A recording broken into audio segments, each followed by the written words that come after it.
বেসরকারিভাবে জুলাই আগস্টের গণঅভ্যুত্থানে যারা আহত হয়েছে এবং যাদের শহীদ পরিবারে রয়েছে তাদের জন্য এই ফাউন্ডেশনটি কাজ করে যাচ্ছে। ইতিমধ্যে সরকার থেকে জুলাই আগস্ট গণঅভ্যুত্থান নিয়ে একটি অধিদপ্তর করা হয়েছে মুক্তিযুদ্ধ বিষয়ক মন্ত্রণালয়ের আন্ডারে। সেই অধিদপ্তরটির নাম জুলাই গণঅভ্যুত্থান অধিদপ্তর, আমরা যতটুকু এখন পর্যন্ত জানতে পেরেছি। আমি যদি এখন পর্যন্ত আমাদের জুলাই শহীদ স্মৃতি ফাউন্ডেশনের কার্যক্রমের আপডেট জানাই, আমাদের ফাউন্ডেশন কার্যক্রম শুরু হয় সেপ্টেম্বরের 10 তারিখে এবং সেপ্টেম্বরের 10 তারিখের পরে আজকে পর্যন্ত আমরা এখন পর্যন্ত সর্বমোট 745টি শহীদ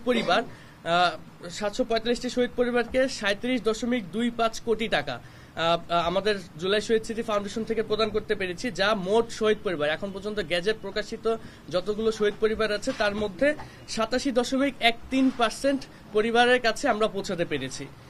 এবং আহতদের মধ্যে আমরা এখন পর্যন্ত 5,596 জনকে 59.41 কোটি টাকা প্রদান করতে পেরেছি, যা মোট আহত এখন পর্যন্ত যে তালিকাভুক্ত আছে তার মধ্যে 38.39%। এবং আমরা এখন পর্যন্ত সর্বমোট 6,341 জনকে 96.67 কোটি টাকা আমাদের ফাউন্ডেশনের পক্ষ থেকে আর্থিক সহযোগিতা করতে পেরেছি।